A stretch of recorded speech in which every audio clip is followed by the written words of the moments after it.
Solo Radio 90.6 FM, la radio de tu ciudad.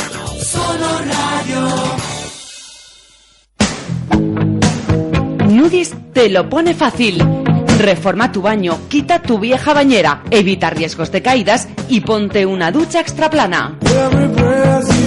En Nudis te lo ponemos fácil con nuestra operación baño. Ahora puedes incorporar a tu baño un plato de ducha de última generación, barra termostática, mampara con cristales antigotas y todo el material necesario con la mínima obra. Y como siempre, a los mejores precios. Nudis colabora con los mejores profesionales del sector para que todo sea más fácil. Nudis, carretera de Jaén 27 y en Hilario Tomás sin número, detrás del Lidl. Teléfono 967 30 55 54. Ellín. Nudis te ofrece de lunes a viernes los desayunos de Solo Radio, un programa donde hablamos de todo y de todos. Noticias, información, efemérides, tradiciones. En definitiva, la vida de Ellín y sus gentes. En los desayunos de Solo Radio. De lunes a viernes, a partir de las 8:30 de la mañana. Repetición a las 2 de la tarde. Los desayunos de Solo Radio, para hablar de todo y de todos.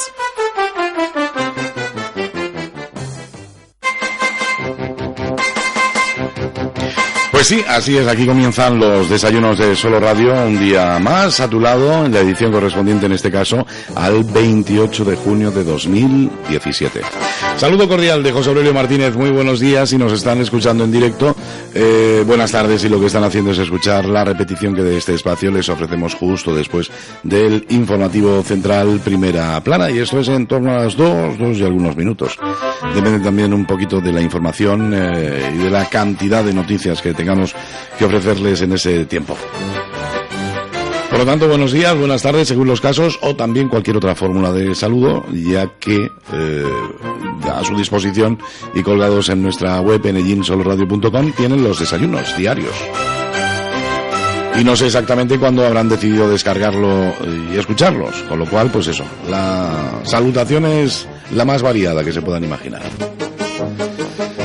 Edición correspondiente a este 28, ya saben que esta semana y de forma oficial finalizan los desayunos en esta temporada para retomarlos una vez pasado el verano, aunque esto ya saben que es muy relativo, puesto que, como ocurriera en años anteriores, en cualquier momento si hay algún asunto, algún tema,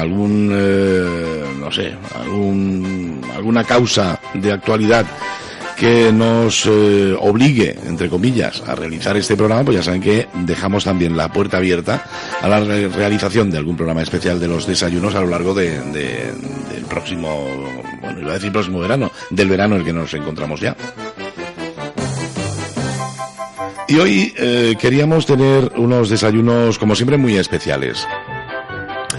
Hace breves fechas teníamos oportunidad de sentar aquí en nuestros estudios a un criminólogo. Esto creo que no lo habíamos hecho nunca y la verdad que tuvo muy buena aceptación, tanto personalmente lo puedo decir porque pasé una horita sin duda disfrutando mucho con todo lo interesante que nos contaba nuestro invitado, y también por la participación de los oyentes y comentarios posteriores, pues nos dio una sensación muy positiva, ¿no? Que fue interesante sin duda el que estuviera con nosotros en esa jornada José Manuel Díaz. Y llegando a esta recta final de la temporada, pues decidíamos volver a tenerlo con nosotros en estos últimos programas. Y de hecho aquí está, en los estudios de Solo Radio, José Manuel Díaz. Buenos días. Muy buenos días y gracias como siempre por invitarme. No sé, yo hablo de mi experiencia personal, hablo también de la experiencia de muchos de los oyentes que a lo largo del programa, incluso después, nos hacían sus comentarios y nos proponían sus temas, pero ya a nivel personal, por tu parte, ¿cómo? Pues no sé si eso lo habías hecho alguna vez anteriormente. Pues no, era la primera vez que participaba así en un programa de radio hablando de mi profesión, y tengo que decir que disfruté como un enano, si me permiten la expresión, y bueno, de hecho la experiencia me encantó y vuelvo a repetir, me lo pasé en grande. Al fin y al cabo me apasiona, ¿no? Es un tema que, como es normal, me encanta y me podría pasar horas hablando, y sí, pues muchas veces con amigos y gente que me hace preguntas, pero nunca lo había hecho así en un medio de comunicación, y bueno, la experiencia me gustó mucho, de hecho tanto que aquí estoy repitiendo. La verdad que nos sirvió a todos un poco para conocer de cerca esa profesión, el criminólogo, que quizás teníamos demasiado desvirtuada. Por una parte, por la imaginación, que además no sabíamos que era tan amplio el espectro de trabajo que realiza un criminólogo, y también por otra parte, bueno, pues por lo que vemos en las series de televisión, ¿no? Y en las películas y demás, teníamos ahí una versión muy diferente a lo que después nos dimos cuenta que es un criminólogo, ¿no? Sí, bueno, como bien has dicho, la televisión, no voy a decir que ha hecho mucho daño, porque realmente no es así. Es una profesión que, si no fuera precisamente por todo este material en series, películas, historias, que algunas son buenísimas, hay que decirlo, sería, bueno, pues una cosa, un campo completamente desconocido. Pero claro, también hay que tener en cuenta las limitaciones que ofrece precisamente el mundo del espectáculo, y es que se ciñe solamente a aquellos ámbitos que son pues más morbosos, más interesantes, más capaces de dar eso, una buena historia.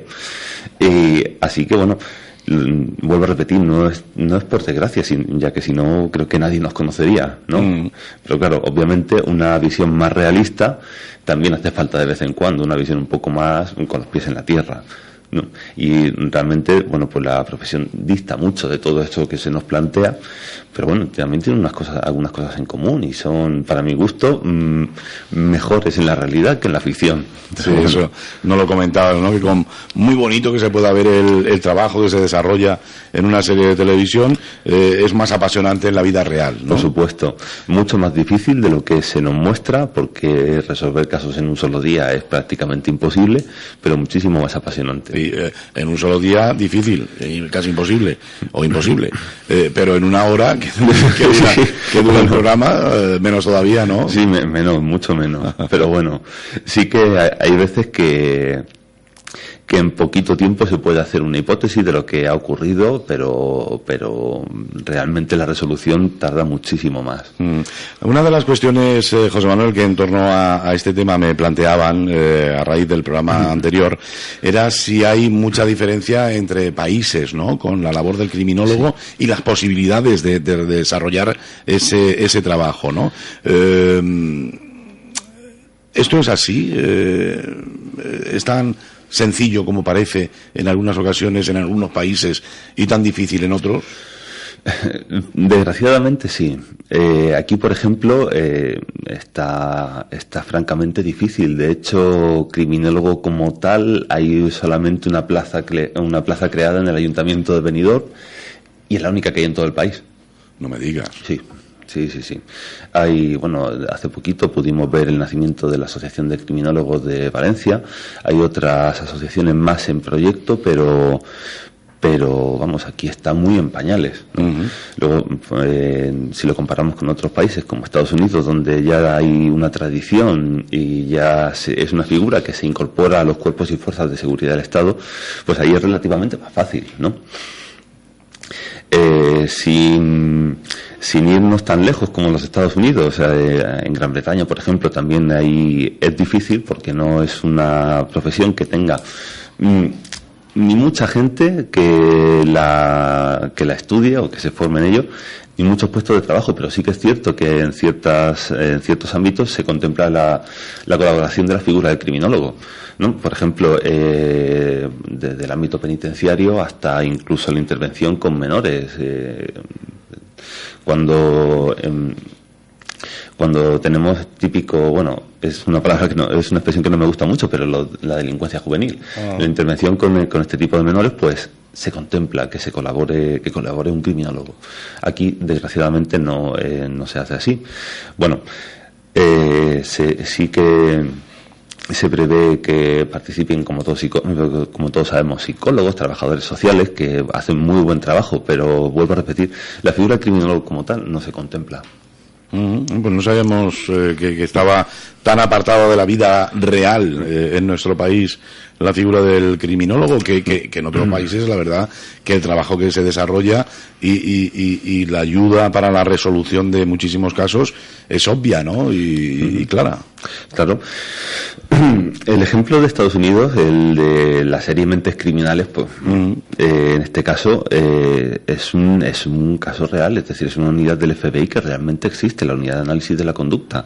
Además se creó hace bastante tiempo por toda una autoridad en criminología, Robert Ressler, y sigue funcionando. Bueno, son más famosos, como decíamos hace un momento, por la serie, pero vamos, es una unidad que es completamente funcional, que tiene varias décadas de historia y que seguirá durante bastantes más, ¿no? Es por poner un ejemplo.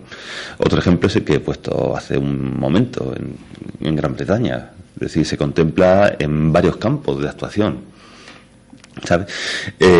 También, por ejemplo, en Estados Unidos se contempla la posibilidad de que se colabore con un gabinete criminológico, o que por lo menos cada bufete de abogados cuente con la participación de un criminólogo para los casos de índole penal, en este caso, ¿no?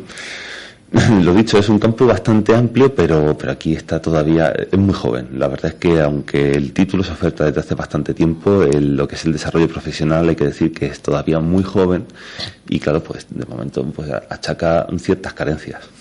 Y en el futuro, a ver, podemos decir que hay cierto interés en que esta figura vaya cobrando fuerza en su intervención en diferentes casos, o está parado. Quiero decir, ¿notas como profesional que hay un interés en que esto, bueno, pues vaya siendo importante? Sí, hay un interés que sobre todo proviene de la cantidad de titulados que que están saliendo cada año, ¿no? Es una carrera que goza de bastante popularidad. Sí, es así, pero goza de bastante popularidad y ya los nuevos titulados y se empiezan a organizar en asociaciones de criminólogos y, como decía también hace un momento, el nuevo Colegio de Criminólogos de Valencia. Y claro, pues está empezando a hacer fuerza para que esta figura, ya que es una titulación que se oferta por parte de las universidades, se le dé desarrollo real en la administración.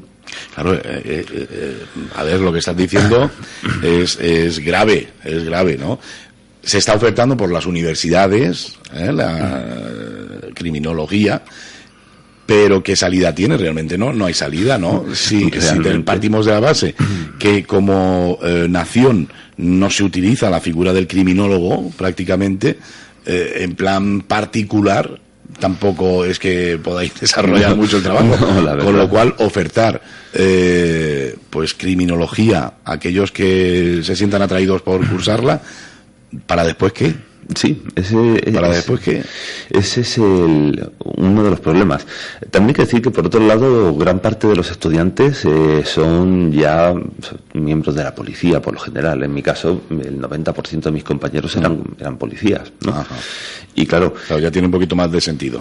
Claro, a ellos les viene bien, aunque la figura como tal no exista, sí que la formación en el desarrollo de su profesión les viene estupendamente, y a la hora pues de opositar para ascender en el escalafón, pues también les es bastante útil. De hecho, les es útil por dos lados en este caso, ¿no? Y claro, sí que son gente que le encuentra utilidad a la carrera, pero una persona como yo, que se metió de cero y, bueno, que en este caso no soy policía, pues claro, nos lo vemos bastante difícil para poder ejercer la profesión. Claro, yo a José Manuel, un par de días después del programa, pues lo iba comentando: mira, me han dicho esto, me han comentado ese tema, me han dicho que no hemos tocado no hemos hablado en el programa. Claro, fue un programa de 1 hora y no daba tiempo, lógicamente, a hablar de todo. Y uno de los temas que me planteaban era precisamente hablar de casos cercanos, ¿no? Y uno de ellos, por supuesto, pues es un asunto que conocemos todos muy de cerca, desgraciadamente, que es el de Maricielos. ¿Qué trabajo podría haber desarrollado un criminólogo en el caso? Vamos a recordar que todavía no se sabe, desgraciadamente, dónde está el cuerpo de Maricielos. ¿Qué podría haber hecho un criminólogo o un equipo de criminólogos en este caso? Pues se pueden tocar diferentes palos. En este caso, mira, por ejemplo, desde hacer un perfil de la propia familia, ya que, bueno, sí, es curioso, pero no es ninguna imprudencia empezar mirando la propia familia, ¿no? Para ver las circunstancias que se desarrollan y demás. No digo que sea en este caso, pero bueno, por lo general es el primer lugar donde se mira la propia familia. Pues se podría empezar, pues, como te decía, pues por hacer un perfil de la propia familia, hacer lo que sería un organigrama de cómo funcionaba, si era desestructurada, si había algún tipo de problemas, de si todo iba bien en este caso, y eso sí que da para cambiar de hipótesis, o para validar o para descartar hipótesis. También los diferentes testigos que se entrevistaron, también se les podría haber hecho un perfil de personalidad, de haber sabido si mentían en su testimonio, no mentían, o incluso intentar saber si mentían, qué ocultaban. Por otro lado, también el estudio de lo que es el ámbito, desde su puesto de trabajo, cualquier actividad que realizara, ¿no?, hasta el momento que desapareció, también qué ocurría ahí. Vamos a ver, todo esto es acumular una cantidad de datos increíble para poder hacerse un mapa mental de la situación, sobre todo los días previos a la desaparición de Maricielo, y por otro lado para poder barajar hipótesis de si fue una desaparición voluntaria, si fue un asesinato, si fue un caso fortuito, ¿vale? Algo premeditado. Yo sé que he dicho muchas generalidades, pero es que de verdad el campo es tan amplio, se podría haber optado por tantas opciones que bueno, pues sería cuestión de ponerse en el caso concreto. Porque doloroso, sin duda, es perder a alguien de la familia, ¿no? Por supuesto. Más doloroso, inmensamente más doloroso es perderla, y además, pues como no es el único caso, el de Maricielos, hay muchísimos, desgraciadamente, y en nuestro país tenemos casos muy muy recientes también de no saber dónde está el cuerpo, por ejemplo. Sí, ¿no? Mira, otro campo que también toca la criminología, en este caso es la intervención en crisis, es decir, el apoyo a las víctimas, pero tanto de delitos como incluso de catástrofes. Es una formación que recibimos. Y en el caso de un suceso tan terrible, pues la verdad es que hay que tener en cuenta que la propia familia también es víctima del suceso, ¿no? Además, como bien decías, tanto por no saber dónde está el cuerpo como por no saber realmente qué ha ocurrido ahí, porque sin cadáver te puedo asegurar que es muy difícil hacer una historia completa de lo que ha ocurrido. ¿Vale? Así que claro, es normal que por parte de la familia que estén, que a día de hoy, a pesar del tiempo que ha pasado, sigan manteniendo unos sentimientos de frustración, que esta pena que tenían en un principio se haya convertido en frustración, incluso que estén muy enfadados, y yo lo entendería perfectamente con cuerpos y fuerzas de seguridad del Estado, ¿no? Es un proceso normal que se sigue. También hay que tener en cuenta, como ya dije la otra vez, que nuestros cuerpos y fuerzas de seguridad hacen un trabajo estupendo con muy poquitos medios. Así que, aunque he dicho que es normal que estén enfadados con los agentes que no han podido encontrar el cuerpo, hay que reconocer que hacen una labor estupenda, ¿vale? Aunque sea una que no te digo que sea el caso, ¿vale? No te digo porque tampoco he podido hablar con ellos, ¿vale? Pero que todos estos sentimientos de frustración y demás se pueden traducir así, porque es una cosa bastante normal. Además hay que tener también en cuenta que en este caso se celebraron 2 juicios y en ambos faltaba el cadáver. Claro. ¿Vale? Es decir, esos juicios son francamente complicados, por lo que acabo de decir, porque no se puede hacer una historia completa. ¿Vale? No se puede hacer una historia completa, no se puede saber incluso si murió por una caída fortuita, de verdad, puede ocurrir. Pero claro, al no tenerlo, no se puede hacer esta historia. Así que el pasar por toda la investigación, en primer lugar, pasar por la desaparición, pasar por toda la investigación y 2 juicios en los que había unas carencias tan grandes, por motivos obvios, ¿no? Pues es muy, muy, muy doloroso, y es normal que la familia siga, lo dicho, a día de hoy siga muy afectada. José Manuel, y apelando un poco ya a tu visión personal, más que como criminólogo, por ejemplo, el caso de Marta del Castillo. Es un caso que, a ver, clama al cielo. Cualquier ciudadano que conoce alguna noticia, porque de vez en cuando pues se remueve un poco el tema y tal, y ve esa familia que prácticamente los culpables están claros, que los culpables se agarran pues a lo que seguramente le ha recomendado su abogado, ¿no? Que es para evitar pues no hablar. y la cantidad inmensa de trabajo que se está realizando, sí, pero desde movimientos de tierra a fuerzas de seguridad trabajando día y noche buscando. A ti, un poco más centrado en este asunto y como profesional, ¿qué te parece que ocurran estas cosas? Pues mira, si me permites también lo voy a incluir con una pequeña anécdota. Cuando saltó a la palestra este caso, yo acababa de terminar la carrera, pero bueno, estaba trabajando de socorrista, ¿vale? Y un vecino de la urbanización, de que sospecho que tenía algo que ver o con juzgados o con la policía, aunque nunca me lo llegó a decir, pues cuando se enteró de que yo era criminólogo, pues me preguntó, oye, bueno, tú criminólogo, ¿qué opinión tienes del caso de esta chavala? Porque mira tú, estos tres, que son tres niñatos, me acuerdo que esta expresión, están mareando a la policía ya muchísimo tiempo. A lo que yo le dije, que un poco barriendo para lo mío, que obviamente si tenemos tres testimonios, al menos dos son falsos. Tres testimonios diferentes, podemos estar seguros de que dos son falsos, por lo menos. Cuando no sean los tres. Sí, porque podrían ser los tres. En efecto. Vale.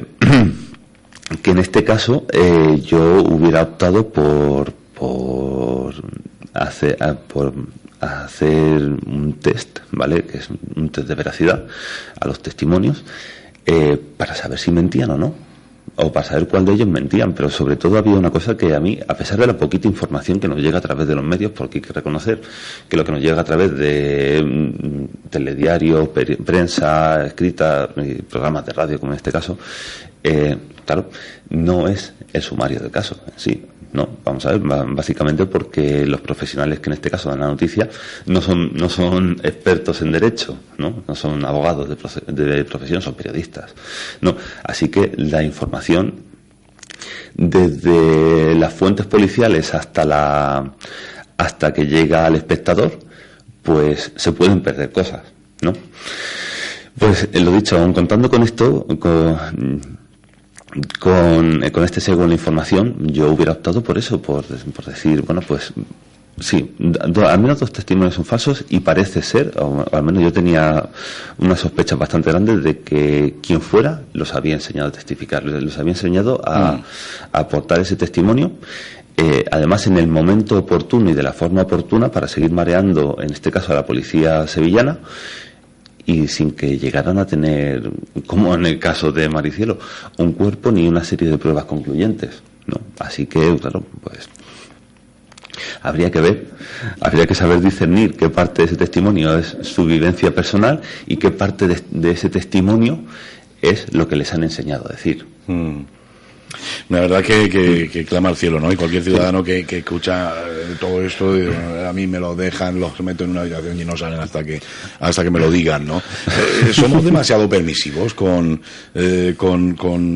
los no, y yo me refiero a este caso ya, con los culpables, con los que actúan mal, con los asesinos. Teníamos un caso también recientemente, una etarra, 26 asesinatos, 26 años de cárcel. Año por asesinato. Esto no tiene ni pie ni cabeza. Ya, pero en el anterior programa también tratábamos el tema, es lo que se llama la gratuidad del delito.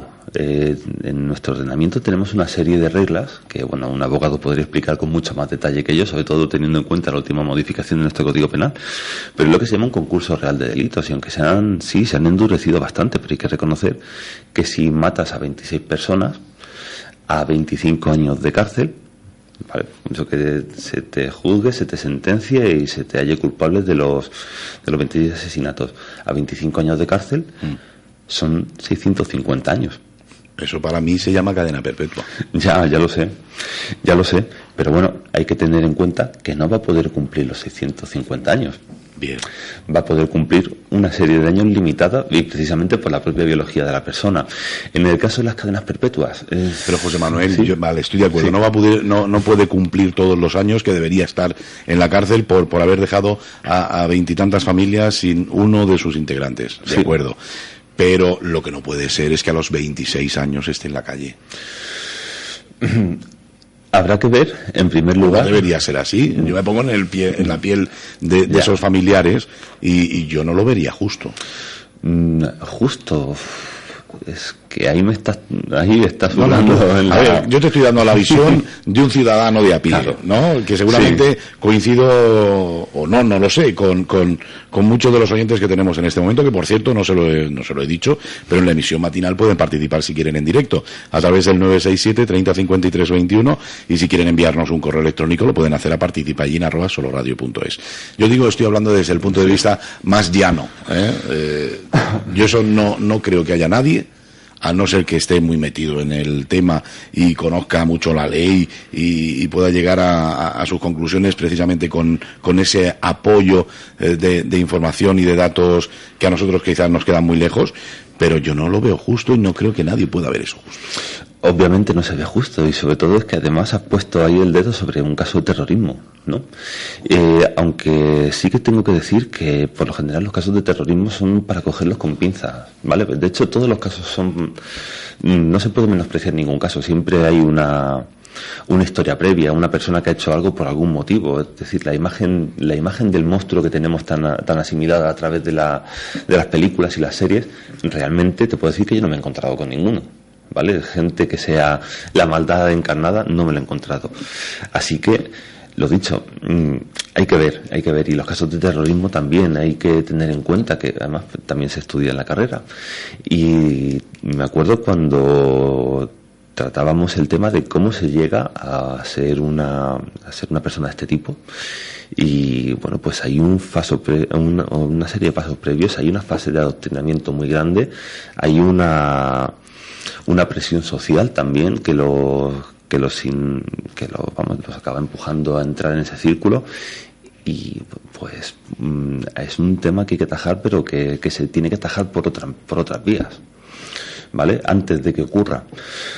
En el caso de los 26 años, creo que no he podido ver el caso, lo reconozco, pero habría que saber cuándo se cometieron, qué código penal se les ha aplicado, porque creo que ya se les aplica el nuevo, la revisión de 2015.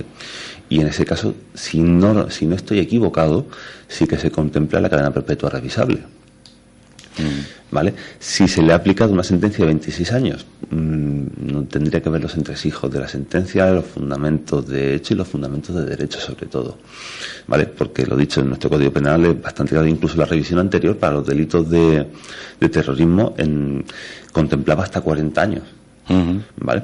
A pesar de que fuéramos sumando, como decía antes que me quedaba medio, a pesar de que fuéramos sumando condenas, tenemos una serie de reglas que son las reglas de concurso de delitos. Hay muchos tipos, ¿no?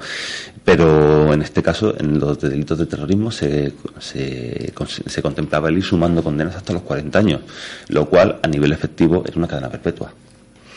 Aparte, en los delitos de terrorismo también se contemplan una serie de condiciones para aplicar lo que es el segundo grado de tratamiento penitenciario, e incluso para poder acceder a libertades condicionales y demás, que son muy estrictos, y básicamente pasan por colaborar con la policía.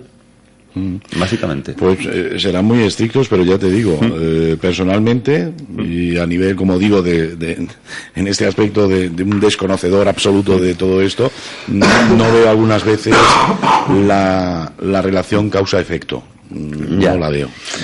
Es difícil de ver, la verdad, y sobre todo, vuelvo a repetir, delitos de terrorismo es un tema bastante delicado, y siempre la respuesta social que suscitan es muy intensa, precisamente por la gravedad de los mismos, porque, como bien decías, ha dejado 26 familias sin uno de sus integrantes.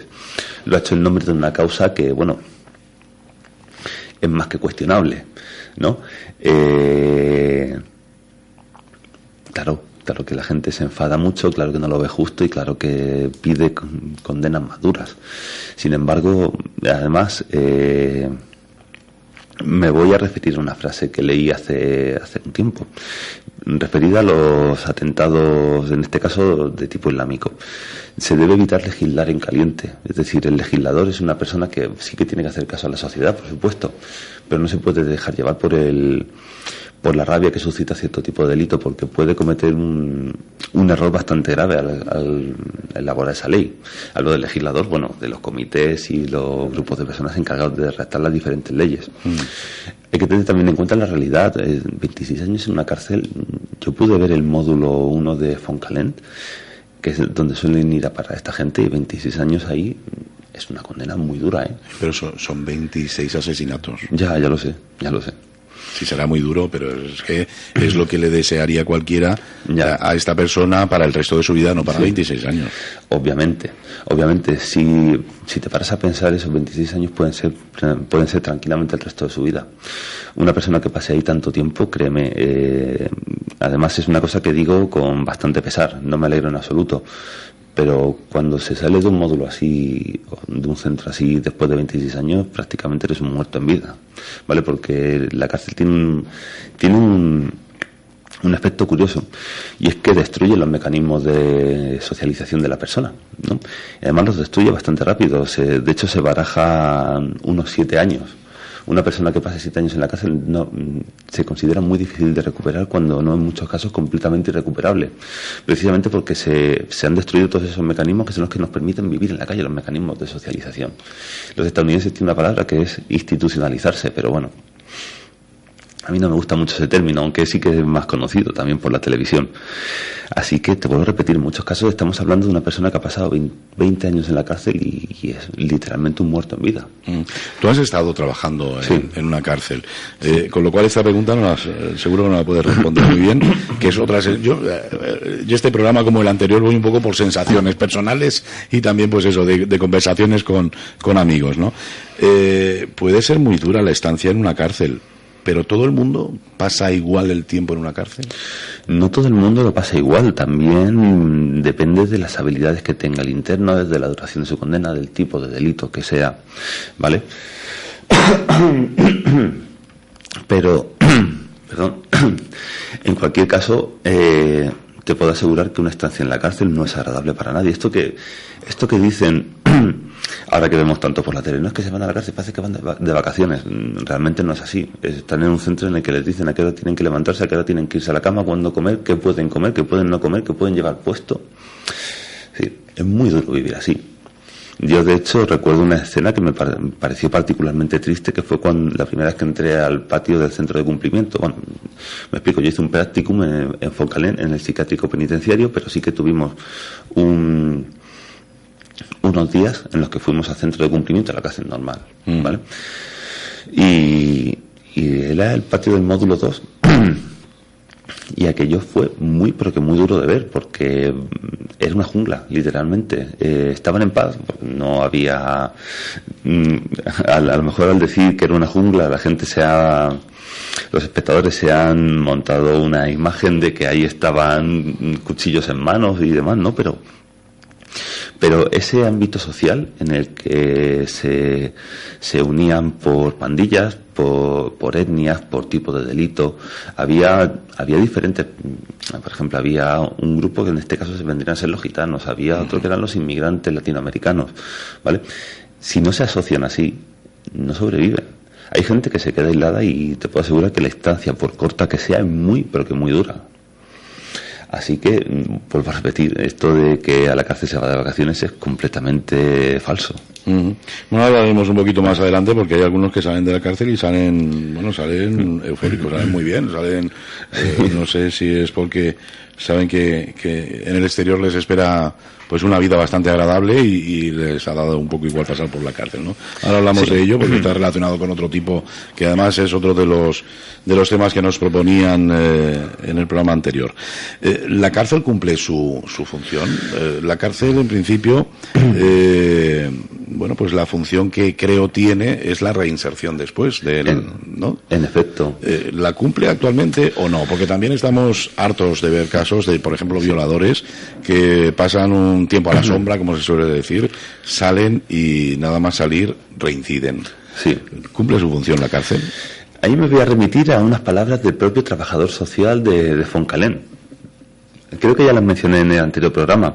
Él nos dijo, y claro, éramos todos estudiantes, éramos muy jovencitos y no teníamos esponjas, auténticas esponjas, ¿no? Y recuerdo que nos dijo que el 60% de las personas que salían de ahí reincidían. La función, como bien has dicho, en este caso de las medidas de internamiento, son la inserción social, la reinserción, ¿no? Así que si consideráramos la cárcel como una fábrica, el 60% del producto saldría defectuoso. Eso en cualquier empresa privada es completamente inasumible, ¿no? Así que no cumple su función, no la cumple como debería. Es decir, con una tasa de reincidencia del 60% no está cumpliendo su función. Yo soy de la teoría de que por desconocimiento. De hecho, en su momento me harté de oír el concepto de mal necesario. Hay algunos teóricos que mantienen que no, en efecto, la privación de libertad no cumple la función de reinserción que persigue, ¿no? Pero que de momento, como no tenemos otra herramienta, tenemos que recurrir a ella. De todas formas, también hay que decir que en el tratamiento penitenciario ha habido muchos avances en los últimos años y los seguirá habiendo. Es decir, desde el momento en el que se formó una comisión técnica que se ocupa de hacer un modelo de tratamiento personalizado con herramientas para la reinserción social, para otorgar al interno de habilidades para buscarse un trabajo, para interactuar con su familia de otro modo, ¿no? Para incluso ser más selectivo a la hora de elegir sus amistades. Ahí hemos notado una mejoría bastante grande, pero vamos, también es algo que está en pañales.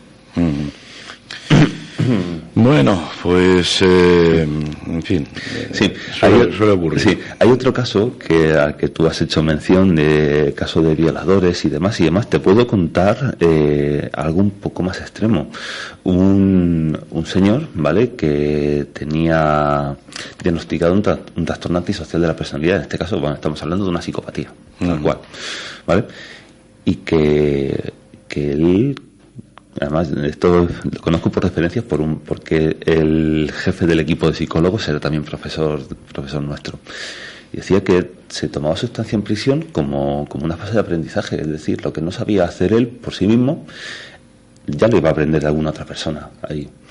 Es decir, en este tipo de internos, obviamente la cárcel no funciona como medida de reinserción, son completamente, si me permites que use otro tecnicismo, refractarios al castigo.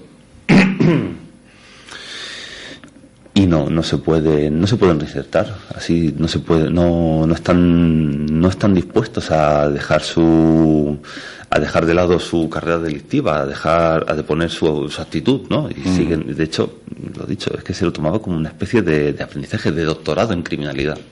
Así que no, obviamente en ese tipo de individuos no va a funcionar la cárcel como tal. ¿Y en ese caso qué? Pues esa pregunta también nos la hacemos mucho. Puede estar X tiempo en la cárcel, pero antes o después tendrá que salir. Obviamente. ¿Qué hacemos? Además, aunque he dicho que era un psicópata, según tengo entendido, no estaba por ningún delito particularmente grave, era más bien un delincuente común. Vale, sí, robos, atracos y cosas de esas, pero no era nada particularmente grave, así que sí, obviamente iba a acabar saliendo, y además en un periodo no demasiado largo. Y bueno, pues lo más probable es que este individuo, pues a los pocos meses volviera a acabar en la cárcel. Ya. Bueno, otros casos, José Manuel, que también no sé hasta qué punto se estudia en tu carrera y que está relacionado, mira, además que es el Día del Orgullo, pues eso, ese racismo, xenofobia que se palpa en nuestra sociedad.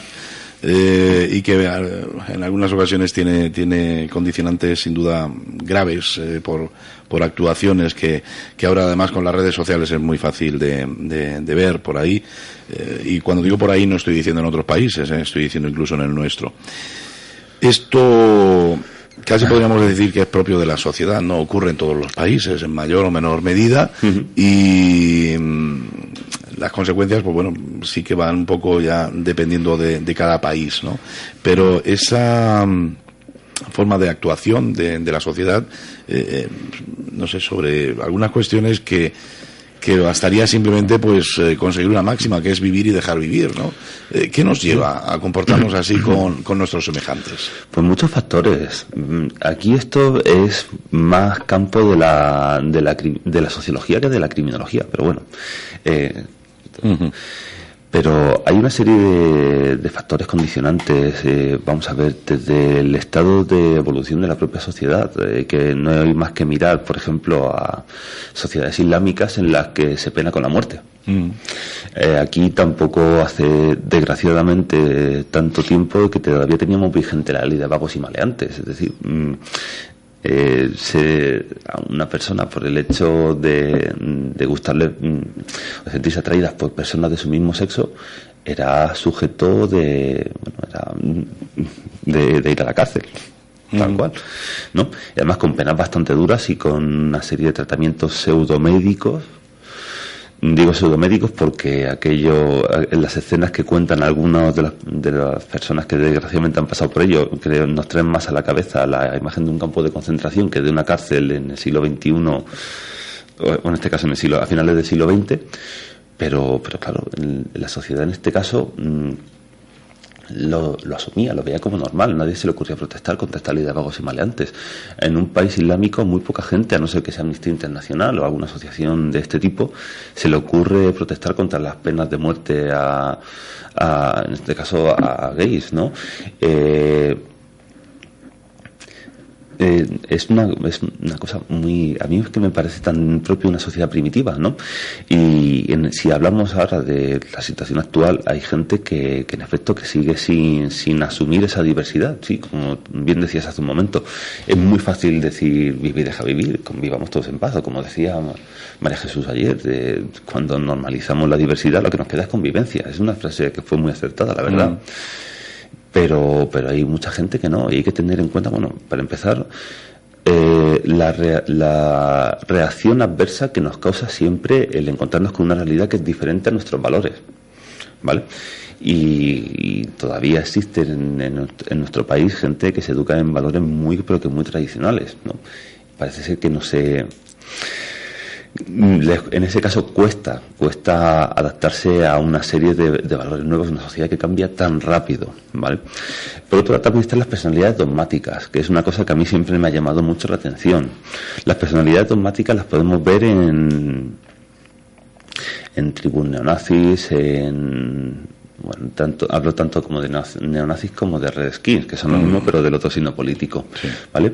En ultras de equipos de fútbol, gente que sobre todo es bastante habitual que militen en algún tipo de movimiento político extremista, ¿no? Y suelen ser, o movimiento religioso extremista, ¿no? Y suele ser lo que se llama, es una personalidad dogmática, una personalidad que asume una serie de dogmas de fe y no es capaz de salir de ellos, ¿no? Claro, todo lo que se encuentra que va en contra de esos dogmas, nos lo he dicho, pueden ser tanto religiosos, políticos, sociales, de mucho tipo. Pues es normal que reaccione con rechazo y en ciertos casos es bastante habitual que reaccione con violencia. Y además que me has planteado un caso bastante, a mi parecer, sangrante. Es decir, a un tercero, ¿qué le puede importar a quién elijo como pareja? Claro. Es una persona que ni me conoce, ni ha tenido contacto conmigo, ni lo va a tener en toda su vida, salvo en este momento en el que nos cruzamos y, bueno, pues le da por agredir, ¿no?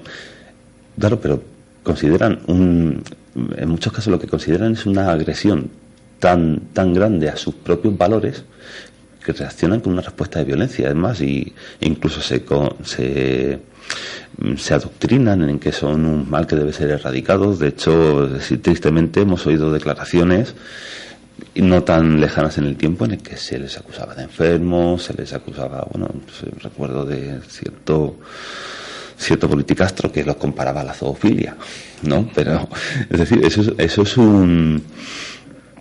es un ejemplo de un sector de la sociedad, y un sector de la sociedad que desgraciadamente no es tan pequeño, ¿vale? Que reacciona con ese rechazo tan grande, lo dicho, no es capaz de entender una cosa tan sencilla como, de verdad, no te inmiscuyas con quién elijo como pareja. Somos adultos, somos libres, tomamos una decisión independiente, basada en nuestros propios gustos, valores y deseos. Coño, Perdón. No. Es muy fácil. Hablando de estos asuntos a veces se Sí. suele escapar porque es que hay cosas que es muy difícil de entender, ¿no? Y Sí. igual que me pasaba a mí antes con esto de los 26 muertos, pues pasa con estas situaciones también, Sí. ¿no? De ver las barbaridades que cometemos con nuestros semejantes simplemente porque actúan o piensan de forma diferente a nosotros. Sí. Pero bueno, ¿y qué? Pues cada uno que viva su vida, ¿no? Y ya está. Yo recuerdo que barajábamos mucho en la carrera el término de lo que era conducta normal, ¿vale? Normal hay que aclarar que es un tecnicismo, que aunque se parezca mucho a una palabra anormal que usamos en la calle, el normal en este caso se refería a conforme a la norma, ¿vale? Y la norma puede ser tanto formal como informal, ¿vale?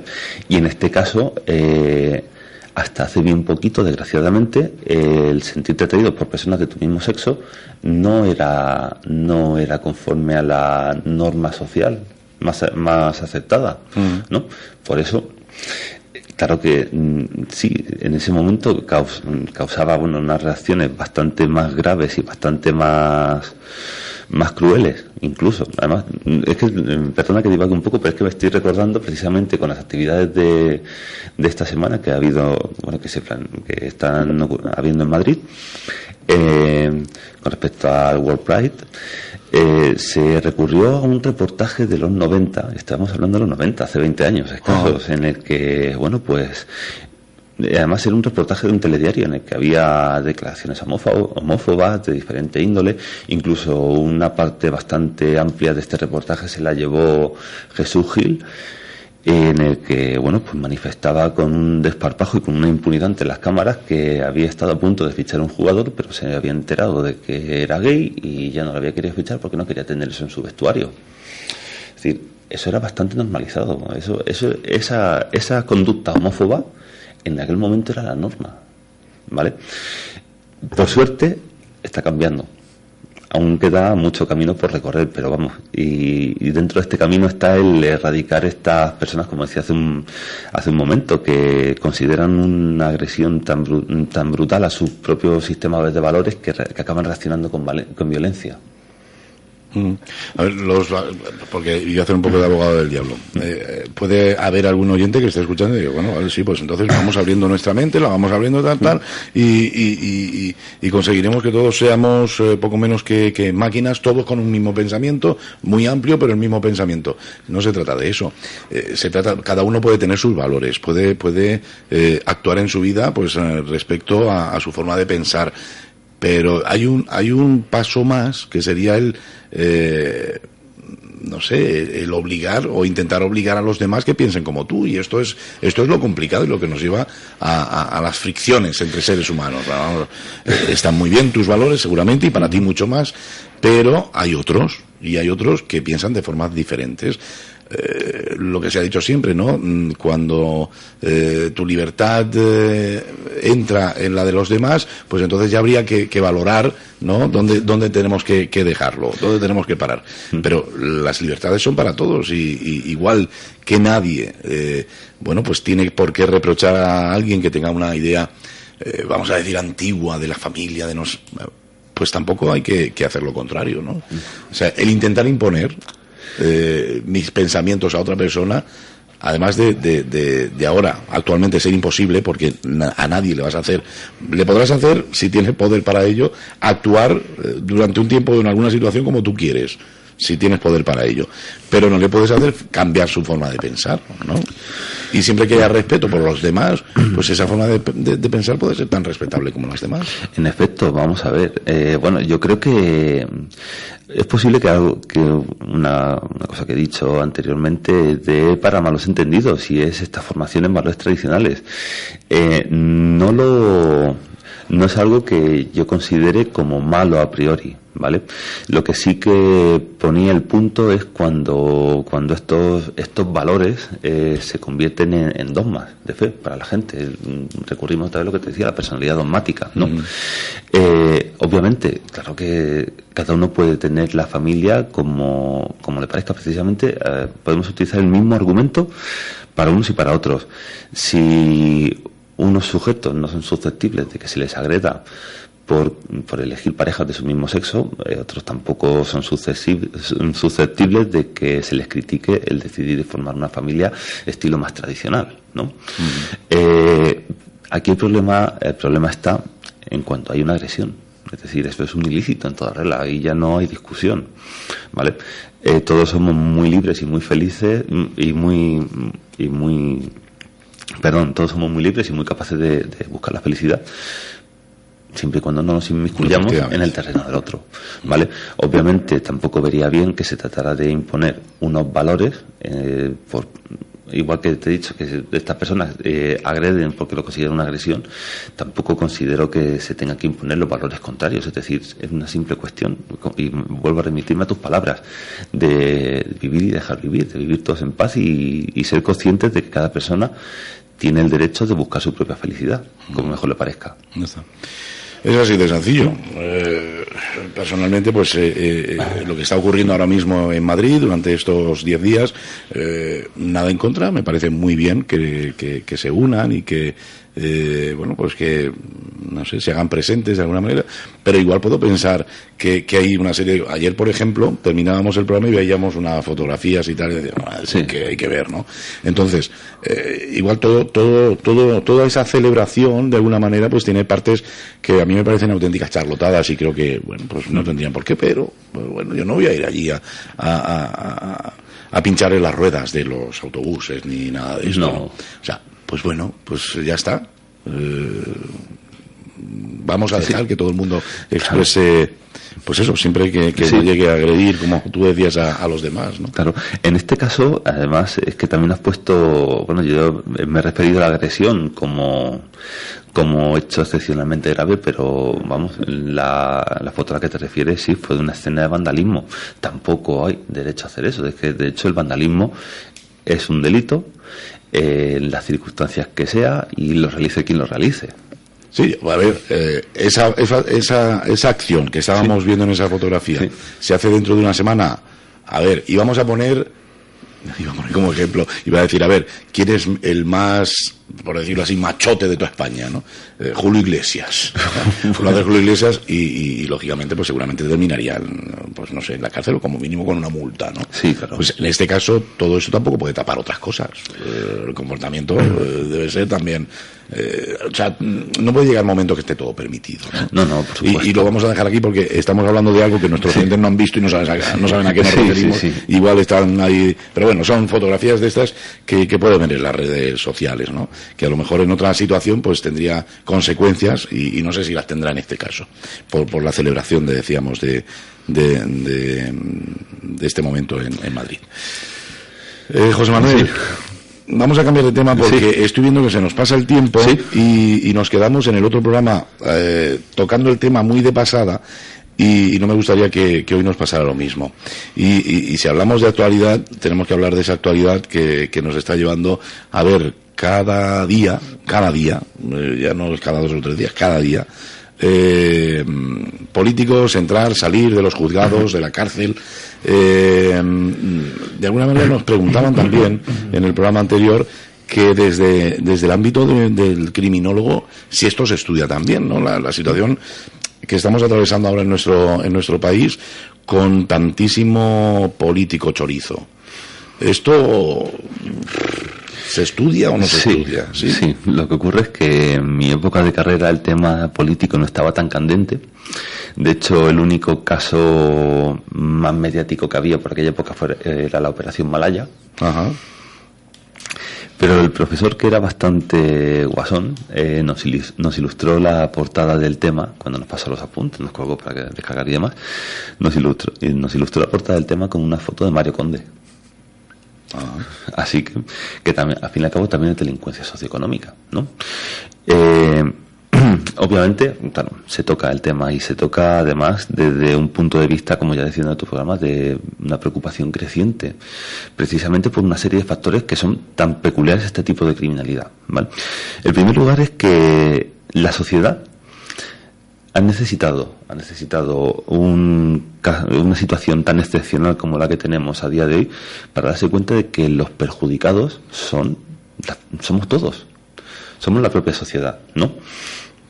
En este caso, lo que haga una persona, no vamos a entrar a valorar si de un signo, de otro, de un color de otro, pero en este caso, cogiéndolos uno por uno, lo que hace una sola persona repercute en el conjunto de la sociedad. Muy poquito, si los cogemos uno por uno, pero nos repercute, y eso es lo que nos hace perder esta conexión, de decir, es que todos somos víctimas de estos delitos, ¿no? De hecho, no sé si lo comentaba en el anterior programa cuando empezamos a meternos en este tema, pero los estadounidenses tienen un término que a mí siempre me ha resultado curioso. Lo llaman delitos sin víctima, porque incluso ahí la sociedad no percibe que la víctima sea la propia sociedad, es decir, que nos están robando a todos, ¿vale? Otro de los puntos tan curiosos que tiene este tipo de delincuencia es precisamente el perfil del delincuente. No estamos hablando del típico chorizo que tras una esquina asalta a alguien, navaja en mano, y le dice la consabida frase de los 80 de dame lo que lleves encima, que tengo el mono y estoy muy loco. Eso es una cosa muy espectacular, muy visible, ¿no? En ese momento tenemos percepción, delito, delincuente, víctima, ¿no? Pero es que además, en este caso, el delincuente solía ser, es que me he referido a la figura del chorizo ochentero, ¿no? Tan conocido por todos, ¿no? En un individuo de bajo nivel sociocultural, socioeconómico, muchas veces tenía que robar para pagarse la adicción y demás, por un caso consabido. Este perfil es justo lo contrario, son gente de un nivel socioeconómico extremadamente alto. Por no poner el dedo en la llaga, vamos a recurrir otra vez a Mario Conde. Mario Conde ingresó en la cárcel en el 91 y llevaba en el bolsillo medio millón de pesetas, 3.000 euros de los de ahora. Es decir, es una persona de un nivel socioeconómico altísimo, es decir, es una élite económica. ¿Por qué se da este caso? Porque, en primer lugar, son los que tienen la posibilidad de hacerlo. ¿Vale? La gente que entra en esos círculos en los que se manejan esas cantidades de dinero son las que tienen la oportunidad de hacerlo, ¿vale? Y no solamente eso, sino que además son gente con una formación y con una trayectoria profesional que es la que les permite hacerlo de forma eficaz, ¿vale? Es lo que complica tanto la investigación de estos casos, la contabilidad creativa que se llama. Es decir, está faltando dinero, pero ¿dónde? ¿Cómo y por qué? Hay que encontrarlo, y eso es muy difícil. Eso a la policía la lleva de cabeza durante meses e incluso años encontrar, cuando tienen un sospechoso, ¿vale?, el decir de dónde saca sus bienes. Y fíjate que me he referido en primer lugar al sospechoso, porque además se da otro caso que también me llama muchísimo la atención, que es que aparece una conducta que se llama audacia sobrevenida. ¿Vale? Es decir, llegado a cierto nivel, a este tipo de gente no le importa ostentar el dinero que tienen, y no les importa mostrar un nivel de vida que no se corresponde con su sueldo, ¿vale? Si volvemos al caso de Mario Conde, obviamente llevaba un nivel de vida lo más alto que se puede llevar, pero una serie de cuentas, una serie de actividades en el extranjero, una serie de movimientos de dinero que por muy alto que fuera su nivel y por muy alto que fuera su sueldo como director de Banesto, no se podía permitir con su sueldo. Claro, esta audacia sobrevenida es la que permite que primero se tenga un sospechoso y después se investigue, ¿no? No es que se investiguen las cuentas de un banco, que también se hace, el Banco de España, Hacienda y demás se investigan, ¿no? Pero me refería a este caso en el que tenemos una persona que lleva un nivel excepcionalmente alto y claro, lo que suscita las sospechas y lo que da para empezar a investigar, y claro, ahí viene la complicación, es decir, ¿de dónde sale todo esto? Claro, y cuando ese dinero es con cargo a los presupuestos del Estado, cuando ya estamos hablando de políticos duros, ayer me dabas una cifra de más o menos por dónde van las cosas. La última que pude manejar, 140.000 millones de euros. A ver, no sé si me va a dar la calculadora. Llegaba casi a 140.000. 140.000, 1, 2, 3, 140.000, 1, 2, 3, 140.000. ¿140.000 qué? Millones. Bueno, no me da la calculadora para eso. Iba a hacer la cuenta a ver a cuánto tocábamos cada español, porque fíjense, se podían haber arreglado nuestros problemas de un tirón. Con todo ese dinero lo habíamos repartido ciudadano por ciudadano y teníamos un país donde los ciudadanos serían millonarios. Sí. Seríamos millonarios todos. Sí. O sea, estaríamos como en los mejores países petroleros del mundo, ¿no? Sí. Tendríamos ahí un montón de dinero todos, pero además desde el nacimiento prácticamente, ¿no? Desde luego, o en este caso, como ha sido la propia administración. A ver, yo sé que es muy demagógico lo que acabo de decir, lo sé, pero es que dan ganas de pensar así, ¿no? Sí, desde luego. Todos los problemas se vayan solucionando. Desde luego, también hay que ver las cifras tan enormes que maneja la administración, y esto al fin y al cabo es una suma de todo lo que se ha ido descubriendo hasta ahora, ¿no? Pero bueno, sé que parece exagerado, pero solamente el matrimonio, la familia Puyol, ¿no? Son 3.000 millones de euros. Y en la punta del iceberg, que aún habrá más. Sí, y son 3.000 millones de euros. Eso desde luego que, como bien decía, sí, pues es un poco demagógico decir si nos lo dieran a todos, no, pero es que veámoslo por el sentido real. Si esos 140.000 millones se hubieran quedado en la administración, bien invertidos, menudo país. Sí. No estaríamos hablando de recortes, ni de recesión económica, ni de crisis, ni de nada de eso. Estaríamos hablando de un país bastante solvente. Pero... Bueno, y lo que hablábamos antes desde los otros puntos de vista, ¿por qué tenemos la sensación de que nunca pasa nada? Además, esto es muy gracioso, ¿no? Cuando se empieza a descubrir, incluso por parte de la familia, que la madre superiora es la que ha partido el bacalao desde el principio, que es la única culpable. Hasta los propios hijos lo dicen en ese plan. A ver, hasta el más despistado, por no decir otra cosa, se daría cuenta que esto es otra estrategia. Por supuesto. Vamos a ver, una señora que tiene ya, no sé la edad que tendrá, pero 80 y tantos años, ya la cárcel no la va a pisar. No. O sea, es una forma, incluso ya de preparar el camino para salir de ahí, ¿no? Sí. Todo el mundo se da cuenta y los medios de comunicación informamos como que realmente, no veas cómo es la madre, ¿no? Como no veas la madre superiora. Sí. Cómo es, ¿no? La que partía la pana. Y dejamos pasar aquí todo nos da igual. ¿Hay alguno en la cárcel ya? ¿Alguno de la familia o todavía no ha entrado ninguno?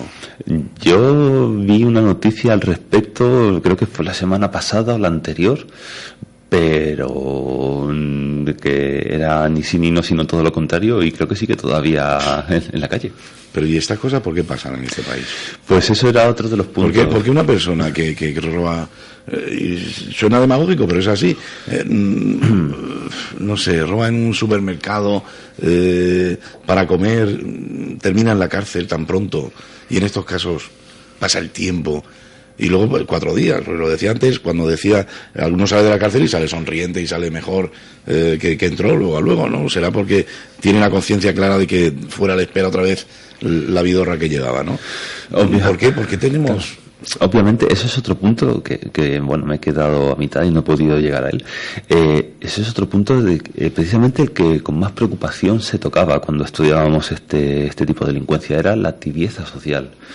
Hemos necesitado, como empezaba a decir antes, una situación tan extrema como la que tenemos a día de hoy para empezar a pedir condenas maduras para este tipo de delincuentes, para empezar a pedir que en efecto que paguen, que devuelvan el dinero que se han llevado y que que cumplan su condena, porque somos todos los damnificados.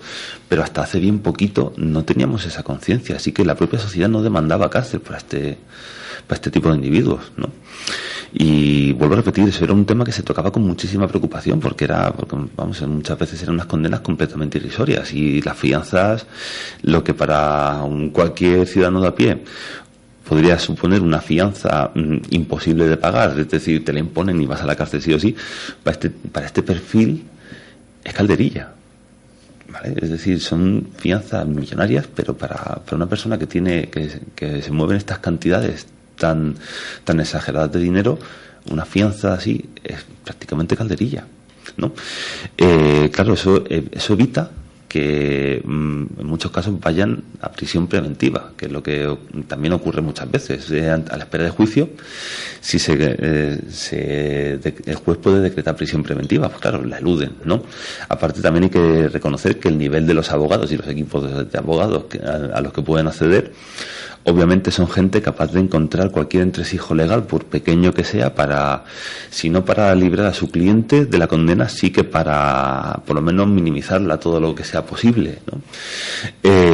Y por otro lado, decías tú el caso del que roba en un supermercado, es un caso muy fácil de esclarecer, ¿no? En un caso de delincuencia socioeconómica las investigaciones pueden durar años. Y pueden ser años sin tener todo el conjunto de las pruebas, todo el caso completo. Digo con esto lo que decía antes de Maricielo. Tener de verdad el mapa completo de lo sucedido es muy difícil, es una investigación que aunque tenga gente trabajando día y noche, puede llevar años. Y no es ninguna exageración, porque son cantidades muy pequeñas sacadas de 1000 sitios diferentes, contratos hechos con una legalidad más bien dudosa. Si en el caso de que sea un cargo público existe una prevaricación, no existe una prevaricación, estamos que sí, que no, que sí. Vuelvo a repetir, el tener ese caso claro es muy, muy, muy difícil y precisamente, repito lo que decía antes, es una característica también de este perfil. Son gente de este nivel que tienen acceso a estos medios y a una serie de asesores. Se pueden montar tranquilamente un equipo de asesores, ¿vale? Y claro, son delitos, son los más complicados de esclarecer y de resolver. Que tiene una difícil solución el tema. Y va a seguir una cosa igual, ¿no? Muy, pero que muy difícil. Hombre, yo creo que ya que la sociedad está pidiendo justicia, está echándose encima de este tipo de políticos y demás, aparte tendremos también un cambio de generación y una generación de políticos que no vendrán a lucrarse de esta forma, espero. Ya, bueno, pero eso es un... A ver, eso lo esperamos todos. Pero dentro de eso es un mal menor.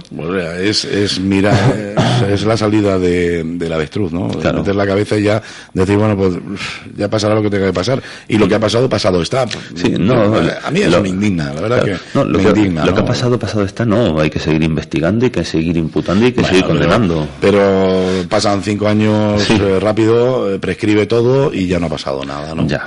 Y esto es lo que indigna a la ciudadanía. Claro, por supuesto. La verdad es que y yo lo entiendo que es indignante, porque yo he dejado de comer con el informativo en televisión. No puedo porque me sienta mal la comida y además es eso, que ves una difícil solución y que todo va a seguir igual y que te da la sensación de que todo está controlado, de que al ser delitos políticos aún van a menos. No sé, y lo que decíamos el otro día, a mí el que diga, no, es que ya no está en el partido, me importa un bledo. Sí, pues me importa. Quiero primero que se devuelva el dinero y después que se cumpla la pena que se tenga que cumplir. A mí lo demás me da igual, sí. Porque es lo que decíamos antes, pues y además hay casos concretos, 2 años en prisión, sales y ya está. Sí. Y hacer entrevistas y sonrientes. Sí. La que tiene encima Bárcenas. Y se permite el lujo de ir al Congreso y decir, no voy a contestar ninguna de sus preguntas. Y estar todos los partidos políticos haciéndole preguntas y él partiéndose de risa. Sí. Hay un par de datos más en los que me gustaría hacer inciso, y es uno de ellos es una teoría que casi parece una teoría de la conspiración, de estos bulos que circulan por internet, pero no, es una cosa bastante estudiada, que es la teoría de la patocracia, ¿vale? Dice que en ciertos círculos, ¿vale?, sobre todo centros de poder económico, político, empresarial, donde sea, la tasa de psicópatas, que si bien es de un 1%, hay quien dice que el 2%, bueno, se baila un poco ahí entre el 1 y el 2% de la población, pues esa tasa de psicopatía se multiplica por varias decenas, ¿vale?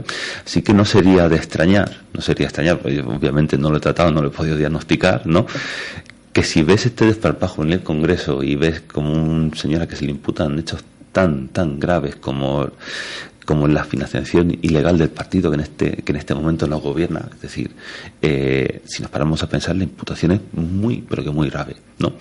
Claro que se lo tome a risa, puede corresponderse perfectamente con eso, con que sea un individuo que tiene perfectamente una psicopatía. Lo dicho, no lo sé, ¿vale? Pero es una cosa que a mí no me sorprendería en absoluto. De hecho, lo que sí que sé es que en el momento de estudiar la delincuencia socioeconómica también estudiábamos el perfil de Mario Conde como psicópata. Era el momento, ¿no? Sí. Ahora tendríais cancha, ahora sí. Tendremos cancha, sí. No, lo que pasa es que el profesor en este caso eligió un caso muy representativo, ya muy antiguo, pero muy representativo, y que estaba muy estudiado y que estaba muy controlado todo, ¿no? Pero en aquellos tiempos, pues con Jesús Gil y Mario Conde teníais bastante. Sí, claro. Ahora tendríais mucha cancha. Y esto, otra sensación que existe en la sociedad es que en otros países también es diferente el trato para con sus políticos, ¿no? Hemos visto dimitir a todo un ministro en Inglaterra simplemente por falsear su currículum. Sí. Simplemente. Sí. Aquí no dimite nadie nunca. No. Aquí no hay dimisión nunca. De hecho, te digo, el caso que a mí me tocó la fibra fue el de un primer ministro japonés que dimitió, disolvió el gobierno y convocó elecciones anticipadas por no poder cumplir su programa. Por no poder cumplir su programa. Sí, señor. Bueno, entonces... Sí, además que eran un grupo muy pequeño de propuestas de su programa electoral que llegado el momento de cumplirlas vio que era completamente inviable, que no podían cumplirlas, hicieran lo que hicieran, y dimitió y convocó elecciones. Así que... Bueno, aquí es impensable. Aquí, completamente. Aquí es impensable. Sí. José Manuel, nos estamos quedando ya sin tiempo. Como siempre, pues agradecerte el que hayas estado con nosotros. En la próxima temporada igual, pues retomamos con algún tema un poquito ya más específico. Yo creo que con estos dos programas ya sabemos que es un criminólogo. Hemos ahondado, yo creo, bastante en la actividad de un criminólogo. Y luego, pues la próxima temporada igual, con temas un poquito más concretos, que podamos desarrollarlos más, y con algún compañero. Nos gustaría...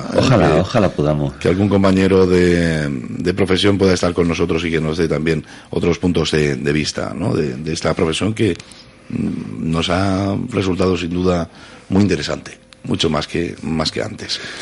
Bueno, no sé si hay alguna cosa que te gustaría comentar, algún par de minutitos, como siempre tenemos ahí. A mí, bueno, sí que he empezado a comentar, se me ha quedado en el tintero, que he empezado a comentar de Mario Conde como psicópata, y tenemos todo muy... De hecho, es una expresión que he utilizado varias veces hoy en el programa, ¿no? Y tenemos todo ese concepto de que psicópata es lo que se ve en las películas, es que tiene una cámara en su casa en la que va guardando los cadáveres, ¿no? Y todo eso, pero no, realmente no es eso, ¿no? Y te puedes encontrar con, en este caso que comentaba antes, que es un delincuente común, ¿no? El caso de Mario Conde, que es un delincuente socioeconómico, pero es que te puedes encontrar con muchos que ni siquiera están en la cárcel, no son delincuentes, ¿no? La psicopatía como tal es un trastorno, ¿vale? Es que tenemos el concepto de lo que vemos en las películas, y eso nos aleja bastante de la realidad, ¿vale? Así que yo de hecho suelo recomendarles a mis amistades un libro que es bastante fácil de leer, que se llama El psicópata, de Vicente Garrido. Vicente Garrido, bueno, es famoso porque es muy mediático también, sí. Pero es bastante esclarecedor, y yo lo recomiendo siempre a la gente que lo lea, por un poco porque destripa muy bien la figura del psicópata. Bueno, pues si les apetece, aprovechen el verano, y en la playita, en la piscina, pues aprovechan y leen este libro, y así la próxima vez que esté con nosotros José Manuel Díaz, criminólogo, bueno, pues le sacan algún tema en directo en el programa. José Manuel, gracias y que pases un buen verano. Muchas gracias a vosotros por invitarme de nuevo, y también pasar buen verano. Ya nos veremos a la vuelta de vacaciones. Gracias. De nada. Y hasta aquí llegamos en la edición de hoy, los desayunos de Solo Radio. Gracias por la atención prestada y, por supuesto, nuestra programación continúa.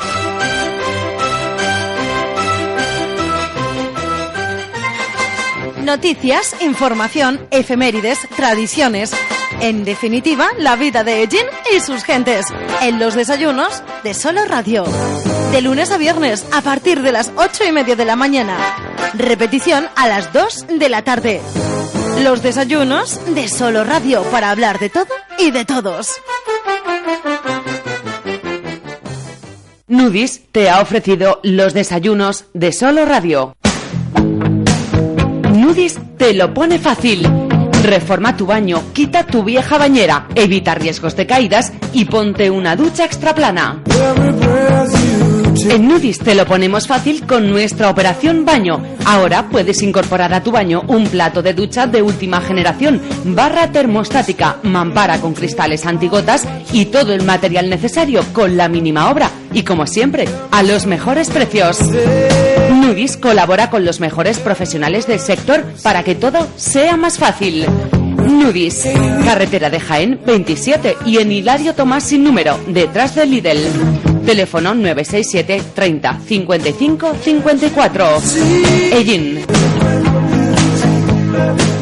Solo Radio. 90.6 FM, la radio de tu ciudad. Solo Radio.